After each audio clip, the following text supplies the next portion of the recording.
हमारे home minister साहब का ये बयान आता है कि 5 अगस्त 2019 को जम्मू कश्मीर भारत का इंटेग्रल पार्ट बना, अभिन्न अंग बना। तो उससे पहले हम किसका हिस्सा थे भाई, बताएं।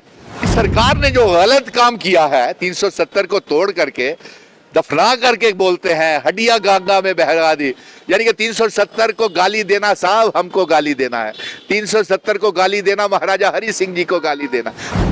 गरीबी बढ़ी, बेरोजगारी बढ़ी, गुर्बत बढ़ी, क्या इसको ग्रोथ कहते हैं आप? स्मार्ट मीटर लगा दिए, टोल प्लाजाज लगा दिए, पावर प्रोजेक्ट बेच दिए और इसको आप ग्रोथ कहते हैं? ग्रैंड सेल लगा दिया। लाल सिंह जी से ज्यादा भ्रष्ट करप्ट नेता तो अभी भी भारतीय जनता पार्टी में हैं, जो अपने आप को बचाने के लिए कांग्रेस से, नेशनल कॉन्फ्रेंस से, इसीलिए भारतीय जनता पार्टी में चले गए। जब तक भारतीय जनता पार्टी में लाल सिंह जी थे तब तक सब ठीक था। आए बाहर निकल के आए हैं तो ईडी भी, सीबीआई भी, इनकम टैक्स भी, तो ये कुछ बात समझ में नहीं आती। जम्मू कश्मीर से आर्टिकल 370 की एब्रोगेशन को लेकर कई पिटीशन सुप्रीम कोर्ट में दायर की गई। इसको चैलेंज किया गया कि जिस तरीके से इसको एब्रोगेट किया गया है वो अनकॉन्स्टिट्यूशनल है। अब उसको लेकर सुप्रीम कोर्ट में लगातार डेली बेसिस पर वहाँ पर हेयरिंग्स हुई। तकरीबन 16 हेयरिंग्स जो हुई हैं, 2 अगस्त से लेकर 5 सितंबर तक 16 हेयरिंग्स चली। अब सुप्रीम कोर्ट ने इन पूरी हेयरिंग को सुनने के बाद, पक्ष और विपक्ष दोनों को सुनने के बाद, इसका फैसला जो जजमेंट है उसको रिजर्व रखा है। उम्मीद की जा रही है कि नवंबर या दिसंबर में इसका फैसला आएगा। फिर भी लोग इंतज़ार कर रहे हैं कि आखिर सुप्रीम कोर्ट की जो जजमेंट है आर्टिकल 370 को लेकर, विशेषकर जम्मू कश्मीर के लोग इंतज़ार कर रहे हैं कि कब ये जजमेंट आएगी। इन सब पर बातचीत करने के लिए इस समय हमारे साथ मिशन स्टेटहुड के प्रेसिडेंट सुनील डिम्पल हैं।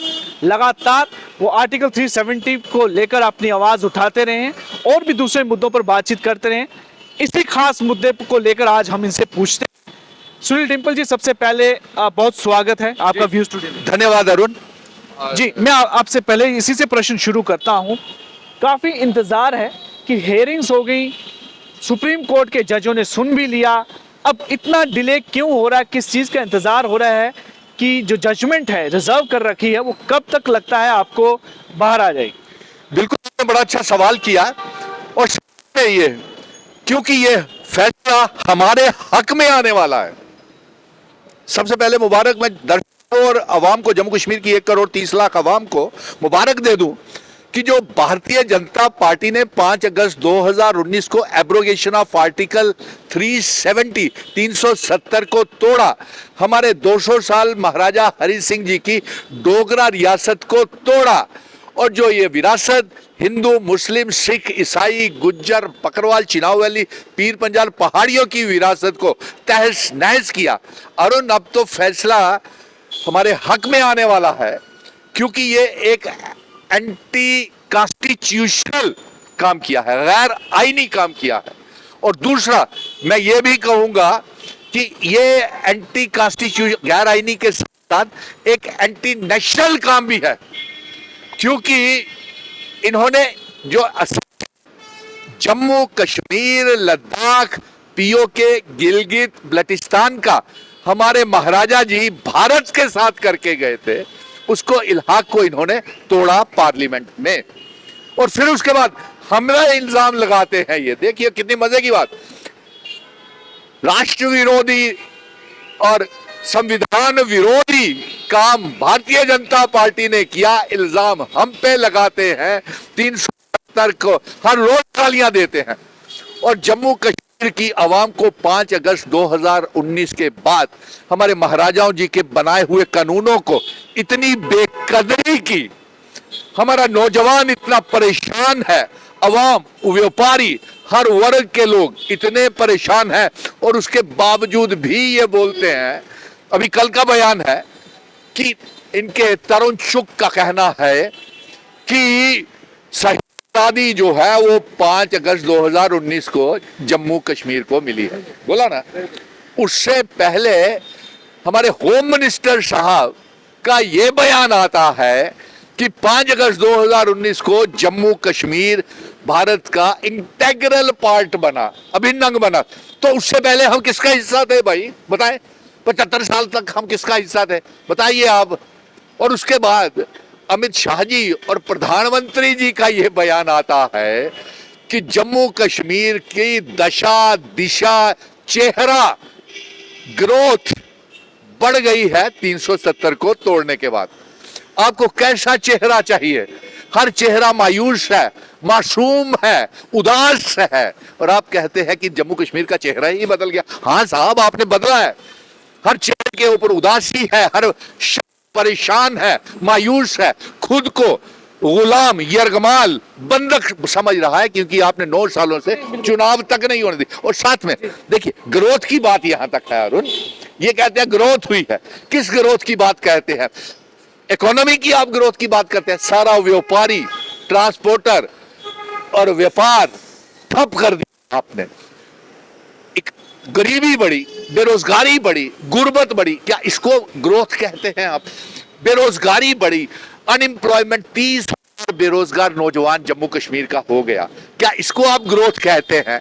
हमारी जमीनें, हमारी नौकरियां, हमारे लगान लगा दिए, स्मार्ट मीटर लगा दिए, टोल प्लाजा लगा दिए, पावर प्रोजेक्ट बेच दिए, और इसको आप ग्रोथ कहते हैं? ग्रैंड सेल लगा दिया। तो ये अरुण, आपका सवाल बड़ा अच्छा है और ये 100 वापिस आने वाला। लेकिन आप ये सवाल पूछिए कि हम कैसी रियासत चाहते हैं। नहीं बिल्कुल, लेकिन वो मैं आपसे जरूर जानना चाहूंगा। लेकिन जिस तरह से ये हियरिंग्स चली, जो प्रोसीडिंग्स चली है लगातार, हर एक व्यक्ति की जो नजर थी, हर जो लाइव टेलीकास्ट हुआ, और एक एक चीज को जो है परखा जा रहा था कि किस तरह से डिबेट्स चल रही हैं। मैं काफी भी सुप्रीम कोर्ट में मौजूद रहा। वही मैं कह रहा हूँ कि अब सारी डिबेट्स के बाद काफी बातें क्लियर भी हो गई, जैसे अब आपने भी कहा। फिर ये इतना लंबा टाइम क्यों लिया जा रहा है वर्डिक्ट में, और क्या आप उम्मीद कर रहे हैं कि कब तक आ जाए? जी हाँ, ये बड़ा अच्छा सवाल है।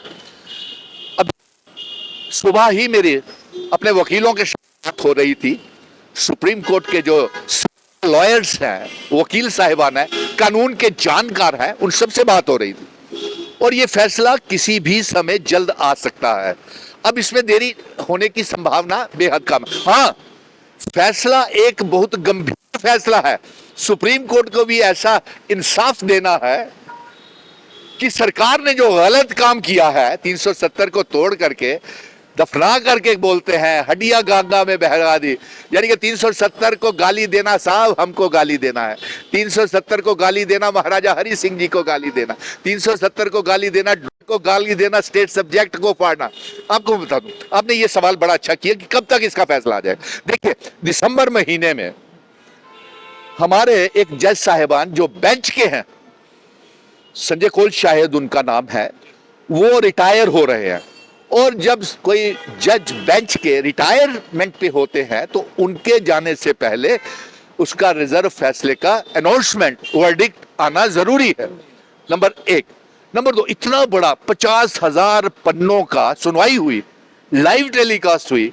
अब गलत फैसला तो सुप्रीम कोर्ट नहीं देगी, क्योंकि इसको पूरी दुनिया देख रही है। और यही नहीं, दुनिया ही नहीं देख रही, मैं आपकी जानकारी के लिए बता दूं कि मुझे जो टेलीफोन कॉल्स है बड़ा अच्छा लगता है। पीओ के गिलगित बल्टिस्तान और बाहर के मुल्कों में जो पीओ के गिलगित बल्टिस्तान के लोग जो ब्रिटेन में हैं या दुबई में हैं या यूएसए में हैं, वो भारत का हिस्सा बनना चाहते हैं। मैंने उन लोगों को सभी को, जम्मू कश्मीर, लद्दाख, पीओ के गिलगित बल्टिस्तान के लोगों को एक प्लेटफॉर्म के ऊपर ले आया, नंबर 1। और वो भारत का, जम्मू कश्मीर रियासत का हिस्सा बनना चाहते हैं। लेकिन अफसोस इस बात की हो रही है कि पहली बात तो यह है कि मैं वो रियासत चाहता हूं चीफ जस्टिस साहब से, वो वाली रियासत चाहिए जो स्टैंड स्टिल एग्रीमेंट, जिस रियासत का हमारा, आपको पता है पहले एक हमारा जम्मू कश्मीर एक मुल्क था, यहां का प्राइम मिनिस्टर थे, सदर रियासत है, सदर रियासत डॉक्टर करण सिंह रहे, प्राइम मिनिस्टर मेहरचंद महाजन जी रहे, डोगरे थे वो भी, इसके अलावा शेख अब्दुल्ला सादिक, गुलाम मोहम्मद। और ये फिर अफसोस इस बात का है कि सदर रियासत डॉक्टर करण सिंह थे और उनके पिताजी की ये रियासत थी, विरासत थी, वो जो हमें जम्मू कश्मीर की आवाम को देकर के गए। लेकिन किसी भी रियासत के वापसी को लेकर के स्टैंड स्टिल एग्रीमेंट और जिन शर्तों के ऊपर असर हुआ था, वो वाली रियासत हमको चाहिए। वो देखिए, हर रियासत का एक मॉडल होता है। जैसे आप ये कहते हैं गुजरात मॉडल, गुजरात मॉडल में गुजरात के लोगों से हाल पूछिए, क्या हाल, इसलिए मुश्किल दौर से गुजर रहे हैं। कोई कहता है जी दिल्ली मॉडल, कोई कहता है महाराष्ट्र मॉडल, कोई कहता है मध्य प्रदेश का। हमारा भी एक मॉडल था भाई, जिसमें इंस्ट्रूमेंट ऑफ शर्त। लेकिन जिस तरह से आपने ये भी मॉडल की अभी बात की है, तो मैं एक रिसेंट एक इंसिडेंट जो हुआ है, चौधरी लाल सिंह जो कि डोगरा स्वाभिमान संगठन पार्टी के चेयरमैन हैं, प्रेसिडेंट हैं, उन्होंने भी एक अपनी तरफ से डिमांड रखी थी, मुझे 371 जो है चाहिए यहाँ पर, 371 कि यहाँ के लोगों की ज़मीनें जो है वो सुरक्षित रहें, एम्प्लॉयमेंट सुरक्षित रहे, तो उसको लेकर भी। लेकिन जिस तरह से अभी उन पर कार्रवाई हो रही है ईडी की, इस सबको देखकर मैं संक्षिप्त में लेकिन आपसे जानना चाहूँगा, क्या क्या सोचते हैं? देखिए, जो लाल सिंह जी के साथ हुआ है वो बहुत गलत हो रहा है। मैं उनके समर्थन में हूं और साथ में ये भी कहता हूं कि अभी कोई मीटिंग भी उनके जानकारी मिली है कि उन्होंने कोई मीटिंग भी रखी हुई है, लेकिन उसके लिए अभी मिशन स्टेटहुड को मुझे कोई न्योता इनविटेशन नहीं आया है। जब आएगा तो आगे ही हम उनका समर्थन कर रहे हैं, हमें हमदर्दी है, उनके साथ जो हो रहा है गलत हो रहा है। लाल सिंह जी से ज्यादा भ्रष्ट करप्ट नेता तो अभी भी भारतीय जनता पार्टी में हैं, जो अपने आप को बचाने के लिए कांग्रेस से, नेशनल कॉन्फ्रेंस से, इसीलिए भारतीय जनता पार्टी में चले गए। नंबर एक। नंबर दो, जब तक भारतीय जनता पार्टी में लाल सिंह जी थे तब तक सब ठीक था। आए बाहर निकल के आए हैं तो ईडी भी, सीबीआई भी, इनकम टैक्स भी, तो ये कुछ बात समझ में नहीं आती। अरुण, पूरे मुल्क में ये इन्होंने ईडी, सीबीआई और इनकम टैक्स, इलेक्शन कमीशन को अपना इलेक्शन एजेंट बना लिया है। और देखिए, अफसोस इसका है कि इनको सबको गैर आईनी तरीके से गलत इस्तेमाल करने के बावजूद भी ये जम्मू कश्मीर में चुनाव नहीं करवा पा रहे हैं, जमहूरियत की बहाली नहीं कर पा रहे।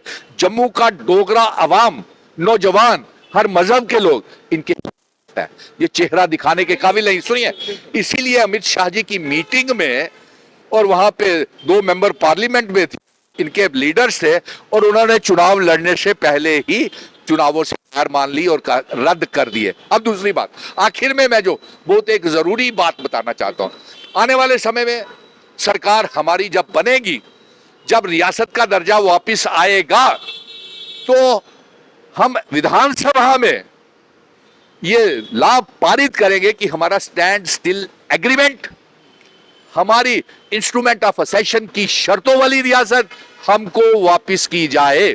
और साथ में मैं तमाम पॉलिटिकल पार्टीज को ये पूछना चाहता हूं कि स्टैंड स्टिल एग्रीमेंट जो महाराजा हरि सिंह जी भारत के साथ करके गए थे, और वो इंस्ट्रूमेंट ऑफ असेशन की कंडीशंस, शर्तें, उसके ऊपर Bharatiya Janata party, Congress, national conference, PDP, अपनी पार्टी, ये अपना स्टैंड क्लियर करे। क्योंकि जब चुनी हुई सरकार और हमारा रियासत वापस आएगी तो सबसे बड़ा काम हम ये करने वाले हैं अरुण, जितने 30 लाख लोग बाहरी रियासतों के जम्मू में घुस आए हैं, हम उन्हें सबको बाहर भेजेंगे। और जितने डोमिसाइल स्टेट सब्जेक्ट्स को काट करके इन्होंने डोमिसाइल बनाया, सारे डोमिसाइल कैंसिल करेंगे। और जम्मू कश्मीर की नौकरियां और जमीनें उन्हीं को देंगे जिनके पास स्टेट सब्जेक्ट होंगे। और अगर बाहर का कोई रियासत का आना चाहता है, टूरिस्ट बन के आए, जमीन का लीज लेकर के फैक्ट्री इंडस्ट्री लगाए, हमें कोई परेशानी नहीं,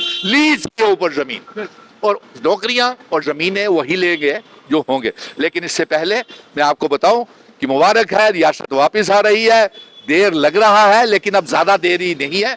बिल्कुल, और काफी आश्वस्त और बड़े ही पॉजिटिव लग रहे हैं सुनील डिम्पल कि सुप्रीम कोर्ट का जो फैसला या इसी महीने या अगले महीने तक आ जाएगा और जम्मू कश्मीर को उसका जो वापस मिलेगी। और स्टैंड स्टिल एग्रीमेंट को लेकर इन्होंने बार बार दोहराया है कि वैसा ही जो है दोबारा से यहाँ पर रियासत मिलेगी। इसके लिए वो पूरी तरह से सारी पार्टियों मिलकर स्टैंड क्लियर करेंगी।